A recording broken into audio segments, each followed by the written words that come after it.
In this video, we're going to be learning some problem-solving techniques that are specific to problems that you've graphed, and actually specific to looking into the graphs of those problems as a means for solving the problem. So far, a lot of the kinematics problems we've looked at, we've solved algebraically using the kinematics functions that we developed, and we just use those equations to solve for an unknown value. And that is a perfectly legitimate way of solving certain types of kinematics problems. However, there are some problems that can be solved much more quickly by just observing what's happening in the graphs, and some that can only be solved unless you have much more advanced mathematics, some that can only be solved by observing the graphs and patterns in the graphs. And that's what we're going to be learning in this lesson, is how to use those graph problem solving techniques to serve certain types of problems. And let's begin with a real-world problem. An engineer designing an attraction for an amusement park is designing this track that uses both gravity and an electromagnetic rail to accelerate the riders. Gravity is going to accelerate them downward. The electromagnetic rail is going to accelerate them in the opposite direction of gravity.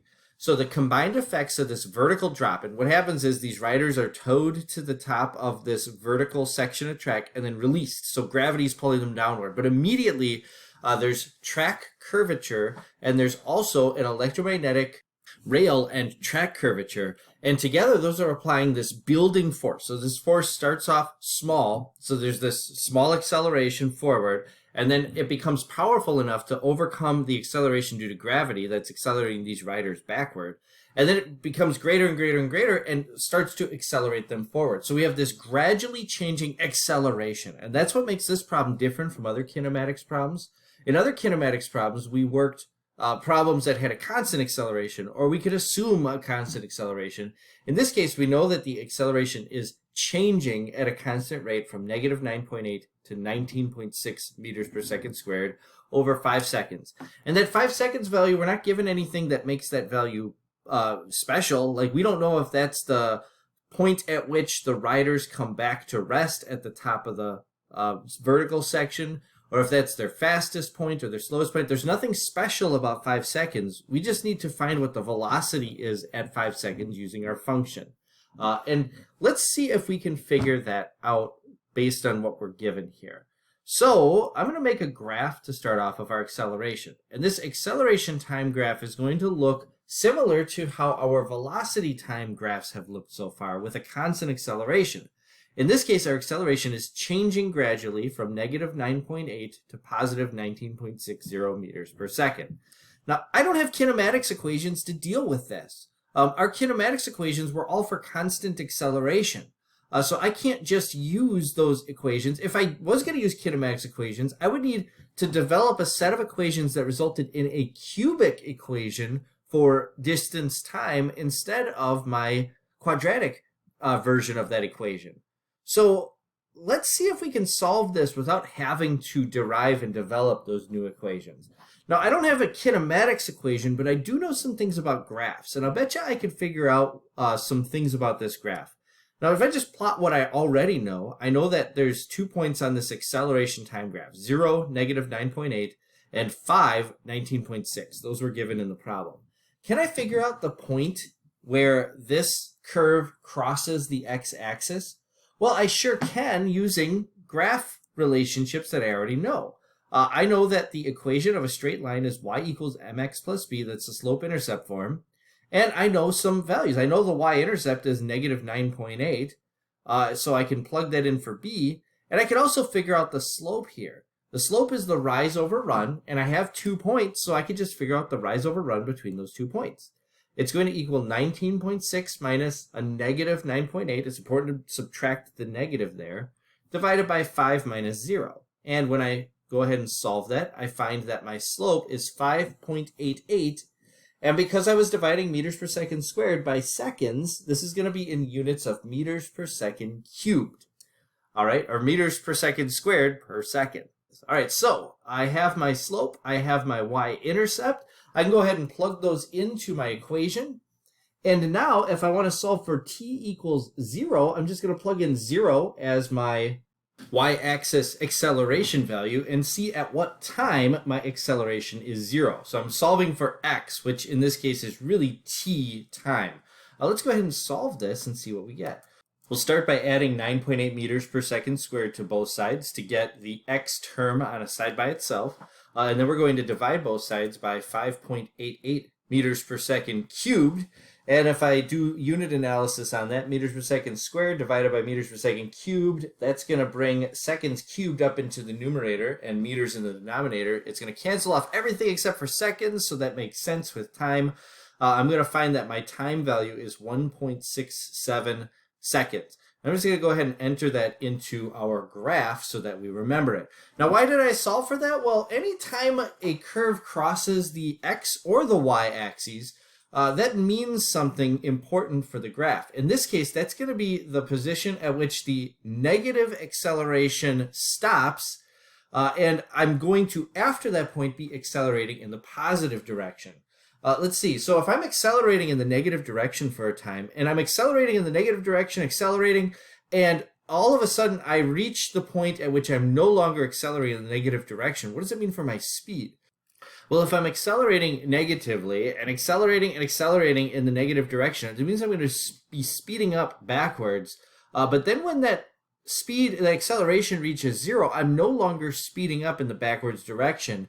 And then I'm going to start speeding up in the forwards direction. Now I'm going to probably, in this case especially, be moving in the backwards direction by the time I start accelerating in the forwards direction. It doesn't suddenly arrest my negative speed and make me go forward, but that's going to be the point at which my speed switches from negative to positive, and I'm going to have the greatest negative speed at that point. What does that look like on a graph? Well, let's go ahead and make a velocity time graph and observe what this means for velocity time.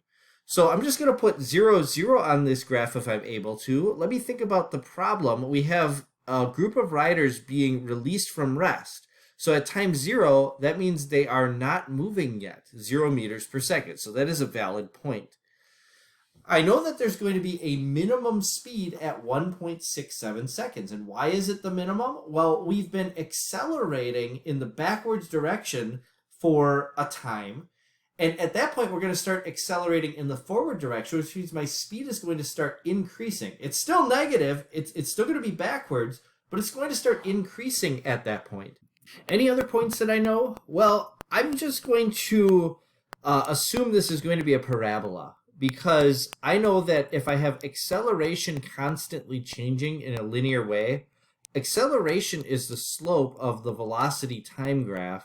And if the slope is constantly increasing in a linear way, that's what defines a parabola. So if I know this is a parabola, I know that there's going to be a reflected point across the minimum. That 0, 0 is going to reflect across. So let's see, the minimum is at 1.67 seconds. If I double that, I get the next place on the graph where the velocity is going to be on the x-axis, or 0, and that's just because I know that parabolas are symmetrical. So there has to be this point on the other side at 3.33 seconds, which is double 1.67 seconds. And the parabola is going to be symmetrical across the minimum. And then, is there any other point that I know? Well, sort of. I know that there's going to be some velocity point up here at 5 seconds that I'm looking for. But I don't know what that's going to be yet, so I'm just going to guess that it's going to lie on the parabola for now. I'm going to guess that it's going to be right there. Here's my parabola as I graph it out. And these are all the points that we know on this parabola. What about distance time? Because remember, a velocity time graph is the distribution of the slopes of the position time graph. So in other words, I know some things about the position time from the velocity time, and also from the problem. Like, where is the position time graph going to start? Can I start this at 0, 0? Well, sure. If I set my reference point to the point at which the riders are released, I could say they start at 0, 0. What's going to be happening at that 1.67 seconds point with my position? Well, think about it. The lowest value for velocity, the most negative value for velocity, that minimum, is going to be the greatest speed in the negative direction. And then the speed is going to start increasing again. So I'm going to just map the point 1.67x, and I'm just going to call it x minimum velocity, because that's the x point at which I have the greatest negative velocity, if I say it that way, or the most negative velocity. My velocity is going to be as negative, as fast toward the negative direction as it's going to possibly be. That's not going to be a minimum on the x time graph, but it is going to be an important point. And then what happens at 3.33 seconds when there's another zero velocity point? Well, that's going to be a minimum point, because my graph is going to be decreasing up to that point, and then all of a sudden my velocity, which was negative but becoming more and more closer to zero, closer to where the positive starts, all of a sudden it's going to reach 0 meters per second. And then it's going to become positive again. And my position is going to start increasing. So I know I'm going to have a minimum there. And then at 5 seconds, I know I'm going to, somewhere on this graph, have an x value, a final x value. Okay, and I'm just going to guess that it's going to be right there. I'm kind of treating that minimum value as a reflection point again. But I don't really truly know what the final x is here. Maybe there's a proof that you can go through to prove what it is, but it's not really important for me to be able to identify that value, and I don't know that I would know exactly what it is. All right, now, if I were to map a curve to these points, what would it look like? Could you imagine it might look something like this? Why would it look like this? Well, think about this. My velocity starts off as a negative value, so that means that my distance is going to be decreasing over time, and it's decreasing pretty quickly over time at first. But then, suddenly, I reach the point at which my acceleration is 0.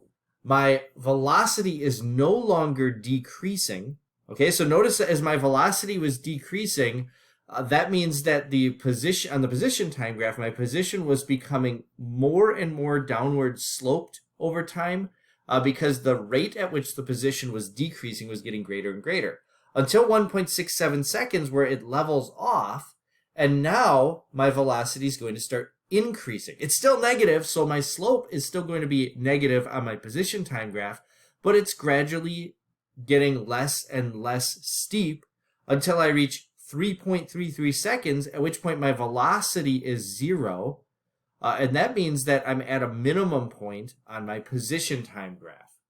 And then after that, my velocity is positive, so my position is going to be increasing at an increasing rate, as we see happening there. Now, hopefully you're able to follow that. If you need to just think through it yourself, you may want to choose to pause the video and see if you could explain that on your own, because you should be able to reason your way through the relationships between these graphs like that. Can you identify the shape of the position time graph? Do you recognize that that is a cubic curve?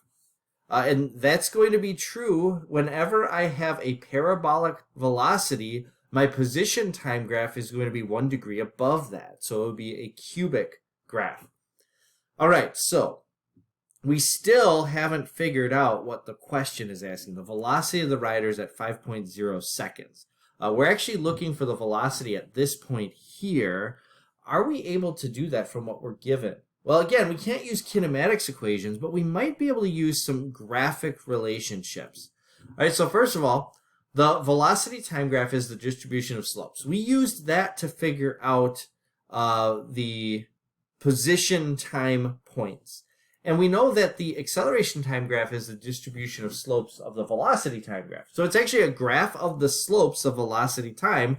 And again, we used that relation. That's what we were using when we were using the relationships between the two graphs to figure out what the velocity time graph was going to be shaped like. And now here's what matters. The total area between the curve and the x-axis is the total value of the independent multiplied by the dependent variable in that interval that you're looking at. All right, so multiplying independent variables, what are we doing here? Well, what we're doing is we're taking whatever's on our x-axis and multiplying it by what's on our y-axis. And when we multiply those values together, we need to look at what we get. So for example, on the acceleration time graph, if I were to multiply the two axes by each other. Acceleration times time. What is acceleration times time? Well, you may remember from the velocity equation, Vy equals Voy, which if it's 0, it's just gone, plus acceleration times time. Acceleration times time is velocity. We can also note that from the unit labels. Acceleration is in meters per second squared, time is in seconds. If we multiply meters per second squared by seconds, we just get regular old meters per second velocity. And what is this telling us? If you can multiply the y-axis and x-axis values, labels together and get something intelligible, what that means is that the area that is underneath your curve, between your curve and the x-axis, okay, so that's maybe the more important way, is between your curve and the x-axis, that total area that is mapped out by your graph is equal to the value of your axes multiplied together during that time interval. So in this case, I could find the velocity from 0 to 5 seconds if I add together all of the areas underneath the curve. Let's see what this looks like when I do it. So here are the areas under the curve. I'm noting the red area versus the blue area. The red area is actually negative area because it's below the curve. It's going to be a negative acceleration value times time, so it's going to end up being a negative value. And then the blue area is a positive value. All right, so let's see if we can figure out what these actual values are. If I know that the height of this triangle is negative 9.8 meters squared, and the length of this triangle is 1.67, can I figure out the area in this triangle? Well, if you look at my equation above, there's always some area factor times the two values multiplied together. My area factor for a triangle is just 1/2. It's 1/2 the length times the width. I'm going to have another triangle I need to figure out the area of. In this case, it's going to be 19.6 meters per second squared and 3.33 seconds. So to go about figuring what this is, I'm just going to take 1/2 the length times the width, and that's going to be 32.6 meters per second when I multiply that out. Same with the small red triangle, 1/2 the length times the width. Negative 9.8 times 1.67, important to preserve that negative value. If I take 1/2 of that, I find that to be negative 8.2 meters per second. So what this means is that when I was accelerating in the negative direction, I attained a change in velocity of negative 8.2 meters per second. And because I started at 0, that means that my minimum velocity was negative 8.2 meters per second. But then from that negative 8.2 meters per second, I started to accelerate in the positive direction. And I attained a velocity change of 32.6 meters per second. So how do I figure out my final velocity? Well, I have to add those two values together. 32.6 minus, or plus a negative, 8.2 meters per second gives me 24.4 meters per second. And that is the velocity that this object is moving at 5 seconds. And we figured that out graphically by multiplying the y-axis by the x-axis and finding the area between the curve and the x-axis. So let me adjust my graph because now when I look at the velocity time graph, I know what the final velocity is. Technically, I know the minimum velocity too. But now I can put a scale on that graph and I can know what the final velocity is. Would I be able to figure out anything about the distance using this information? Like, what if I was asked, since the riders were released from the end of the track, the very end of the track, they were towed to the very top of that vertical stretch, it's important that they don't travel past that point on their return trip up the vertical track, right? Because if they go past that point, the car is going to go flying off the track. Can you prove that at 5 seconds, and we're not going to the end of the track, we're just saying at 5 seconds, are they still behind that release point? Well, how am I going to figure out a distance from this? After all, if I were to have a distance equation, I would need a cubic equation in order to solve it, and I haven't derived that yet. Can we use the same area under the graph relationship to figure this out? Well, let's think about this for a second. The area under the graph is going to, in this case, be a velocity value, that's what's on my y-axis, times a time value on the x-axis. What happens when I multiply velocity times time? meters per second times seconds. Do you see how that actually does result in a distance value? So theoretically, yes, this should work. The question is, how do I calculate the distance under the curve or between the curve and the x-axis in a parabola? And the answer to that is with algebra, we can't. We can't do it. You need something like calculus to be able to find the exact area under the curve. So is this a lost cause? Well, not exactly, because I can use a little bit of a workaround to figure out what those areas actually are. And to do that, I'm just going to use the area within one of the boxes made by my graph. So I know that this box has a width of 0.5 seconds according to the scaling on my graph, and it has a height of 5 meters per second. When I multiply those together, I find that it has an area of 2.5 meters. So each of those boxes on my graph represents 2.5 meters traveled, and I can count up the boxes under the curve, the negative region, and the positive region above the curve, the blue region, and see which one has more area. Let's start with the positive region. Now I see that there are about 4 complete boxes, and then if I put together the parts of the remaining 3 boxes, I get somewhere between 4 and 5 boxes. So because we're trying to go more negative distance and avoid going too much positive distance, I'm going to estimate on the high end and say that there's 5 boxes, the most positive distance I can squeeze out of that area. And we're going to say that there's 12.5 positive meters represented there. What about the negative distance? In the negative region, I can say I have about 5 complete boxes, or almost complete boxes. And then when I add up the remaining pieces, it appears to me like I have 3 additional boxes. So there's a total of 8 boxes in the negative region, or 8 times negative 2.5 meters is negative 20 meters. So I have about negative 20 meters worth of distance between the negative part of the curve and the x-axis. And that makes sense, doesn't it, that that number would be greater? Because remember, when we were accelerating backward, we were gaining negative velocity. Then we started to accelerate forward, but we were still moving with negative velocity. That was at 1.67 seconds where that acceleration change happened. We started accelerating forward, but we were still moving backward, and we had to continue moving backward until our acceleration was great enough to cause our velocity to reach back up to 0. So you would expect that there would be a lot more area encompassed in that negative region than there is in the positive region for this time frame. Okay, so when we add these values together, we see that the negative distance is greater than the positive. And that means that our position is behind our reference point. Our position is still negative and not quite yet positive. All right, let's take a look at another problem that's maybe a little bit more typical for this technique for solving problems. And what makes this more typical is that each area under the curve or between the curve and the x-axis is a shape that you know how to find the area of. It's not a parabola, you just have to count the boxes. It's either a rectangle or a triangle. And this is the type of problem we're going to solve. So the graph shows the velocity of an object over time. Notice that the velocity is changing, and it's changing irregularly, sort of. I mean, between 0 and 1 seconds, there's a constant velocity. And then between 1 and 2.5 seconds, the velocity is changing at a constant rate, so there's a constant acceleration. And then it's going to continue to do that throughout this problem, throughout the rest of the graph.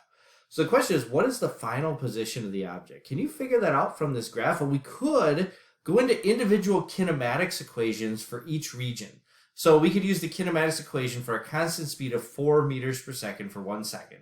And then the kinematics equation for an acceleration with whatever acceleration value it would have when there's a slope from 0.14 to 2.5 negative 8. We'd have to find that acceleration, then use a kinematics equation to find the distance traveled between those 2 points. And you can quickly see this is going to become burdensome if you have to use a kinematics equation for each region of this graph. Is there an easier way to do this? Well, I noticed that we have a velocity axis and a time axis. And when you multiply velocity times time, you get position or distance. Also, I noticed that there are regions under this graph that are bounded by the graph that are really easy to find the area of. So yes, I can do this using area under the graph. And the way to check that is always to multiply the y-axis by the x-axis values and see if you get a value that you can use. And in this case, you do get something useful, distance. So let's take a look at these regions under the graph and see if we can figure out what their areas are. And again, we're just going to use this general area formula, some area constant times the velocity times time is going to give us our distance. Let's put in those velocity and time values that are bounding each of the areas in our positive region. So here we have 4.0 meters per second in 1 second, 4.0 meters per second in half a second, and then over here 1 second and 6 meters per second. Can you find the areas of each of these shapes using this information? Well, the first one is easy. 4 times 1 is just 4 meters. The second triangle is 1/2 times 4 times 0.5, which is 1 meter. And then our last triangle in the positive region is 1/2 times 6 times 1, or 3 meters. And when I add all of those values together, I find that when I'm moving in the positive direction, I travel 8 meters.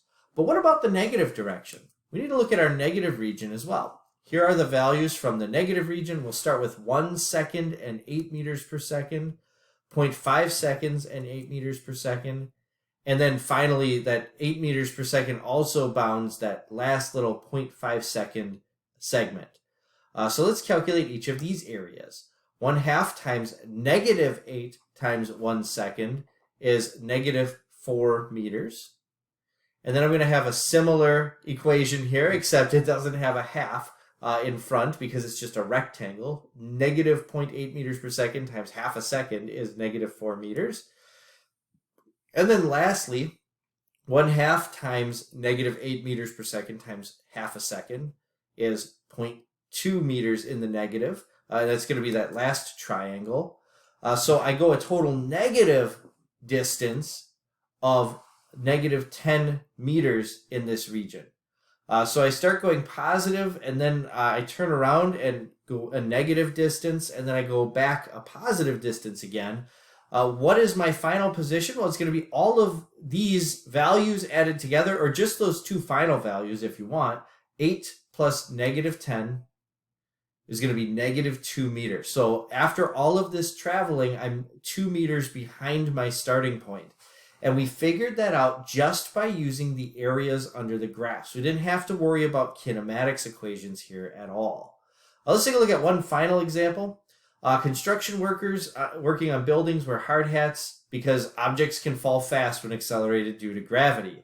If a construction worker drops a bolt from high up on a tall building, it's able to fall for 3 seconds before hitting the ground, so you know this is a very tall building. How fast is the bolt falling after 3 seconds? Well, can we figure this out graphically? We can figure this out kinematically using kinematics equations. It's not even that hard to do so. But can we figure this out graphically as well? Well, here I have my constant acceleration due to gravity, and this extends in both directions of time because it's not changing. And if I look at this graph, I have acceleration on my y-axis and time on my x-axis, and if I multiply those, I get meters per second. So if I multiply those two and find an area under the graph, I'm going to have a value that's a velocity value in meters per second. And I can figure out the velocity attained after 3 seconds by just observing 3 seconds under this curve in this graph. So let's go ahead and expand this out, and we'll put in my known values, 9.8 negative for the height, and then 3 seconds for the width. It's a rectangle, so it's really easy to find what the area is. I just multiplied those two together. And without using kinematics equations, just graphically, I was able to find that my bolt would be moving -29.4 meters per second squared. If that hit you in the head, ouch. But that's what I'm able to do graphically. Now, is this really truly going to give me the same result as my kinematics equation? Well, it sure will. Look what happens with my kinematics equation. Velocity equals acceleration times time. And there's an original velocity term in there, but because this is being dropped from rest, the original velocity is going to be 0. And then my velocity is simply going to be -9.8. Oh, that was the height of my rectangle, times 3, the width. which is going to give me negative 29.4 meters per second. So now you know how to solve problems graphically as well as with kinematics equations. One last thing to mention. If ever you want to find the area under a graph to solve a problem and the units come out to be nonsense when you multiply them together. For example, what is the area under a distance time graph? Well, you have distance on your y-axis and you have seconds on your x-axis. What is distance times second? Meters seconds? A meter second isn't a useful value for us to know for these purposes, for kinematics purposes. So if you get a nonsense value when you multiply your x and y axes together, that means that the area under your curve is meaningless for this particular problem, for kinematics.